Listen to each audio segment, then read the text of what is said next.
Hello everyone, welcome back to Stop Academy. मैं मयंक पालीवाल, आपका accountancy का मेंटर।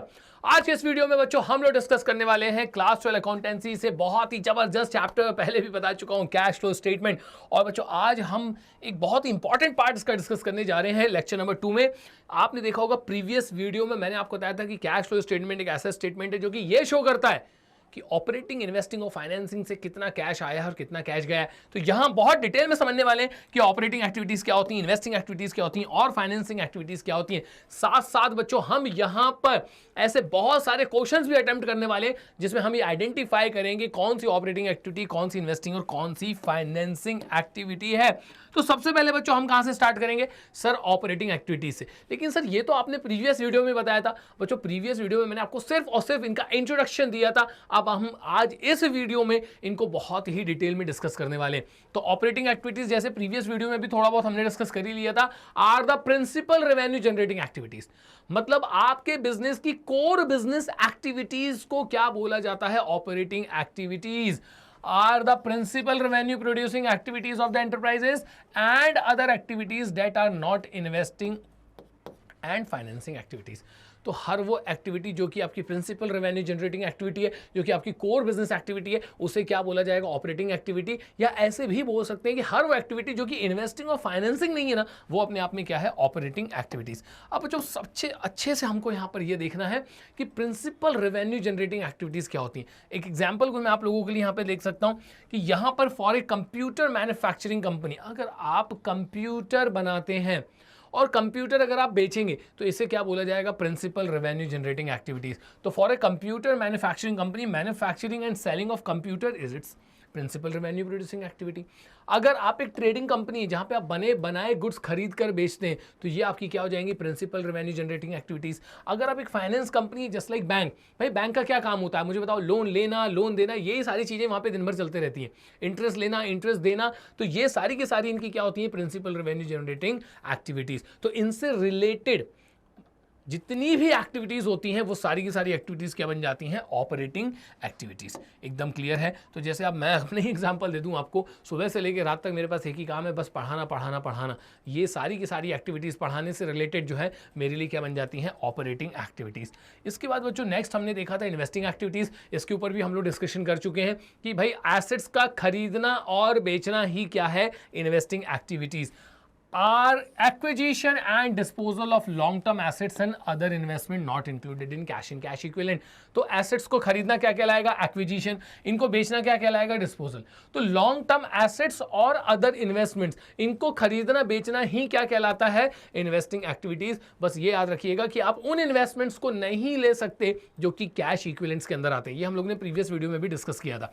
आगे आपसे बोला जा रहा है these activities includes transactions involving purchase and sale of long term assets which are not held for resale। तो long term assets उन assets को बोला जाता है जिन्हें बेचने के लिए नहीं, यूज करने के लिए रखा जाता है। इन assets को खरीदोगे बेचोगे किसमें चला जाएगा? इन्वेस्टिंग एक्टिविटीज में। such as plant and machineries, land and building investments etc। तो इनको खरीदना बेचना हमारे लिए क्या होता है बच्चों? इन्वेस्टिंग एक्टिविटीज होता है। इसके बाद नेक्स्ट हमारी क्या है? Financing activities.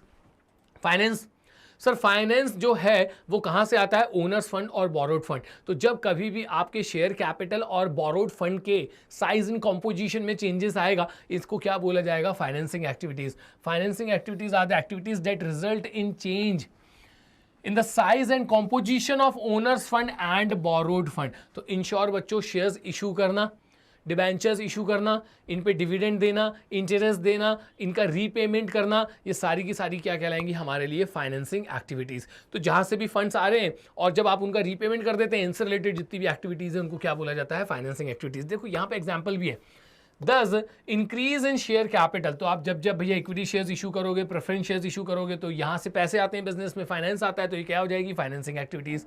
Redemption of preference shares, preference share holders वालों का पैसा अगर आप लौटा दोगे तो ये भी क्या कहलाएगी? Financing activities. तो एक तरीके से ऐसे भी कह सकते हैं हम लोग कि फंड को रेज करना और उसको रीपेमेंट करने से रिलेटेड जितनी भी एक्टिविटीज हैं they all are financing activities.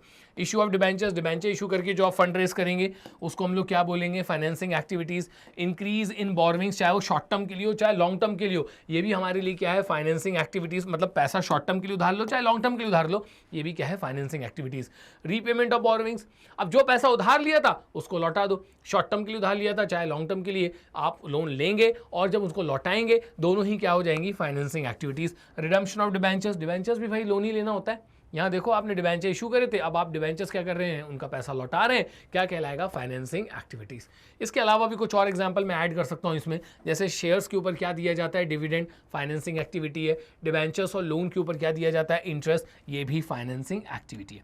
तो यहाँ बच्चों हम लोग ने बहुत डिटेल में डिस्कस कर लिया कि हमारी ऑपरेटिंग, इन्वेस्टिंग और फाइनेंसिंग एक्टिविटीज में क्या अंतर है।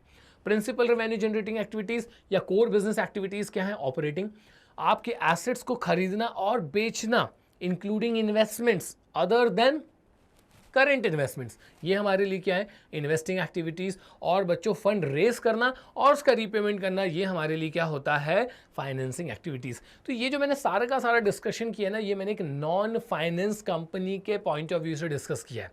नॉन फाइनेंस कंपनी वो कंपनीज होती हैं बच्चों जो या तो ट्रेडिंग बिजनेस करती हैं या फिर मैन्युफैक्चरिंग बिजनेस करती हैं, बैंक्स इसके अंदर नहीं आते हैं, ठीक है। तो यहां पे हम देखेंगे, identify which of the following transaction are classified as operating activities by non financial company. तो ये जो जितने भी बैंक्स होते हैं, फाइनेंशियल इंस्टीट्यूशंस होते हैं, जैसे आपने नाम सुना होगा भाई मुथूट फाइनेंस, ये अपने आप में एक एनबीएफसी, ये नॉन बैंकिंग फाइनेंशियल कॉर्पोरेशन है, तो अपने आप में फाइनेंस कंपनी।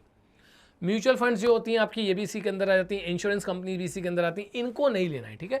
हम लोग एक नॉर्मल जो हमारी कंपनीज होती हैं, जस्ट लाइक जो गुड्स बनाकर बेच रही होती हैं या बने बनाए गुड्स बेच रही होती हैं, उन्हें नॉन फाइनेंशियल कंपनीज बोला जाता है, उनके पॉइंट ऑफ व्यू से डिस्कस कर रहे हैं। तो यहाँ आपको बताना है कि कौन कौन सी ऑपरेटिंग एक्टिविटीज़ है। देखिए पहला यहाँ पर है आपका, तो ध्यान रखना क्या, तो कौन सी कंपनीज है नॉन फाइनेंशियल। पहला यहाँ पर आपका cash receipt from sale of goods, भाई ये तो मेरे काम ही है, गुड्स खरीदना और गुड्स बेचना। तो गुड्स खरीदना और बेचना दोनों ही हमारे लिए क्या हो जाएंगी, ऑपरेटिंग एक्टिविटीज। सैलरीज और वेजेस देना, ये भी बच्चों हमारी जो है प्रिंसिपल रेवेन्यू जनरेटिंग एक्टिविटीज में से हमारी डे टू डे एक्टिविटी, हमारे काम से रिलेटेड एक्टिविटीज लिए किस कैटेगरी में चले जाएगा, ऑपरेटिंग एक्टिविटी। लेकिन यहाँ देखना जरा, यहाँ क्या लिखा है, payment of interest on loan. एक ऐसी कंपनी जो कि गुड्स बनाकर बेचती है या फिर बने बनाए गुड्स बेचती है, उसका इंटरेस्ट पे करना काम नहीं है। इंटरेस्ट अब आप तब पे करते हैं जब आपने लोन लिया होता है। तो लोन लेना मतलब फाइनेंस अरेंज करना, कौन सी एक्टिविटी है, फाइनेंसिंग एक्टिविटी। तो उसके ऊपर पे होने वाला इंटरेस्ट भी क्या कहलाएगा, फाइनेंसिंग एक्टिविटी। तो एक नॉन फाइनेंशियल कंपनी के लिए गुड्स खरीदना, बेचना, वेजेस, सैलरीज देना, ये सारी चीजें क्या है, ऑपरेटिंग। लेकिन जो इंटरेस्ट है बच्चों, इंटरेस्ट देना क्या हो जाता है, फाइनेंसिंग। तो हम इसको यहाँ पर ऑपरेटिंग की कैटेगरी में नहीं मेंशन कर सकते हैं। तो आप लोग बच्चों एक तरीका देखिए कि किस तरीके से मैं यहाँ पे आइडेंटिफाई करने की कोशिश कर रहा हूँ। यहाँ देखिए, अभी नॉन फाइनेंशियल कंपनीज के बारे में बात कर रहे थे ना, अब हम फाइनेंशियल कंपनीज के बारे में बात करेंगे। अब हमको ये बताना है कि किसी भी फाइनेंशियल कंपनी के लिए इसमें से कौन कौन सी ऑपरेटिंग एक्टिविटी है, मतलब कौन कौन सी इनकी कोर बिजनेस एक्टिविटी है।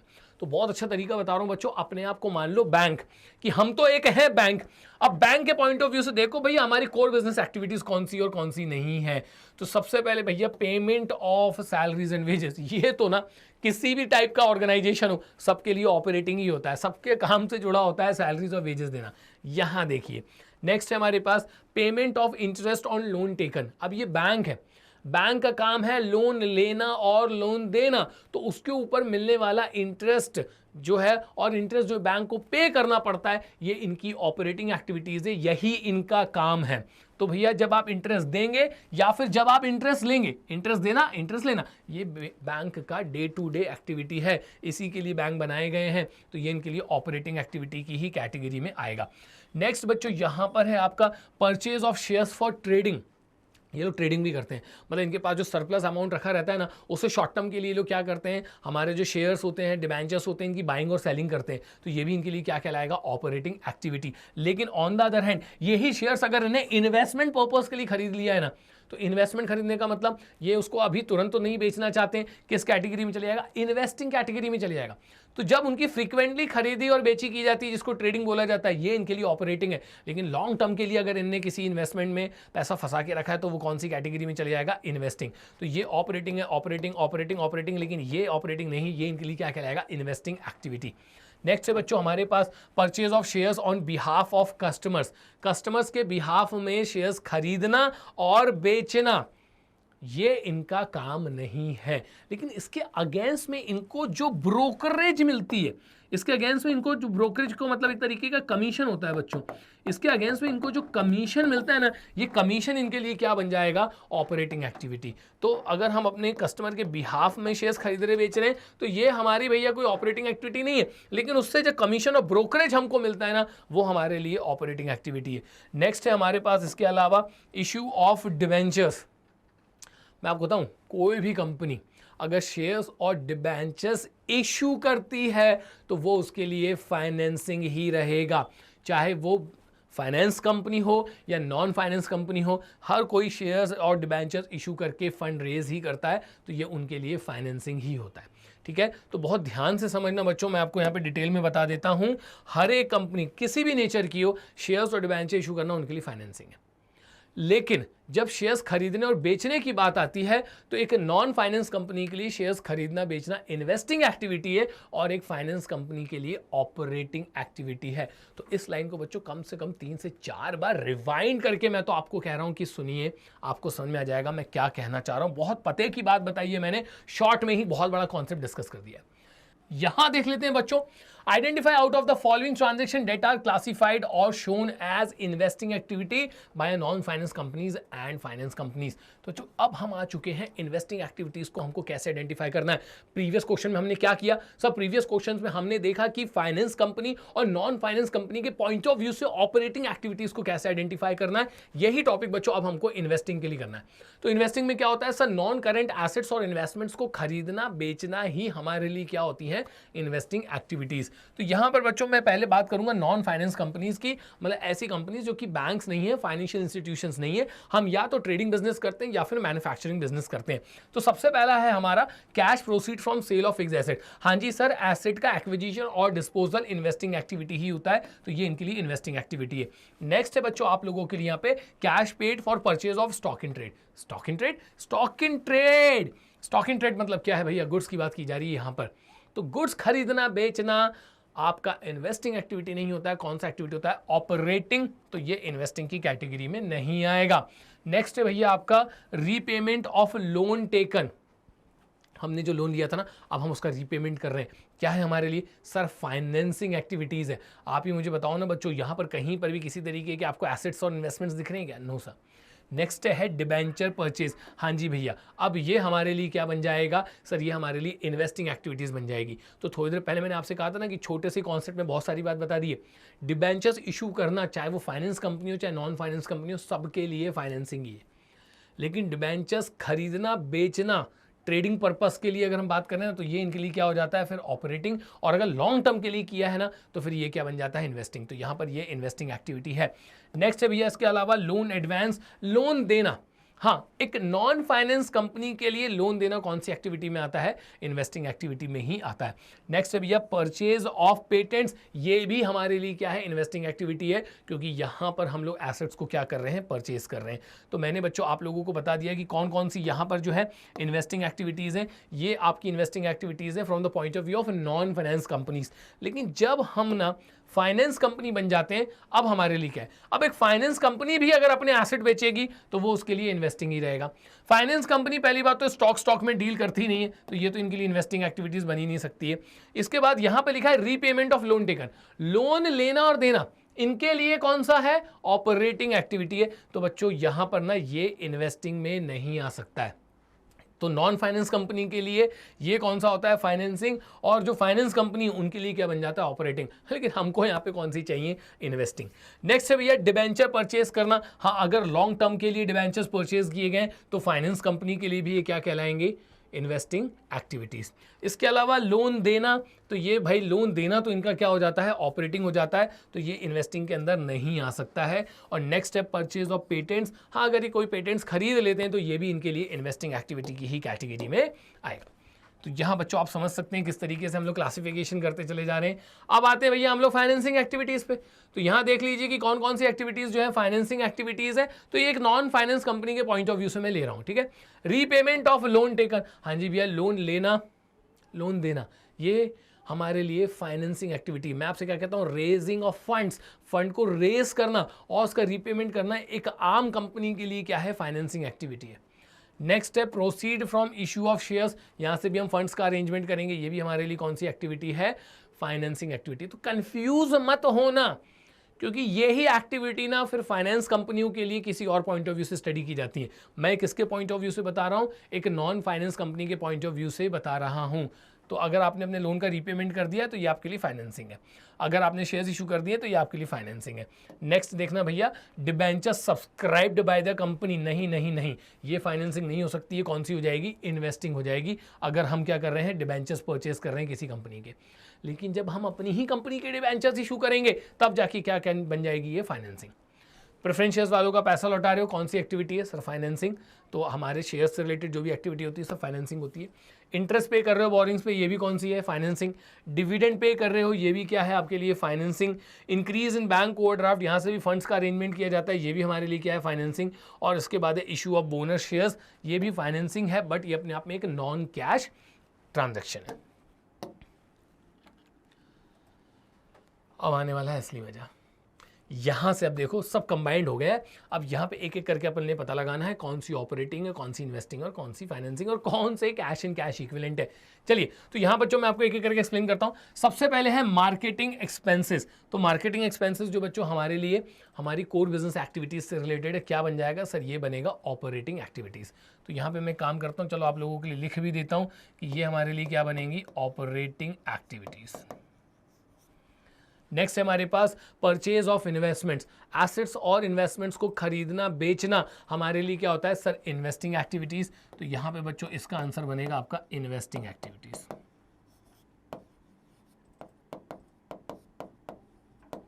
इसके बाद cash receipt from trade receivables, ये मेरी कोर बिजनेस एक्टिविटी है, डे टू डे एक्टिविटी है, ये हमारे लिए क्या बन जाएगी? Operating activities.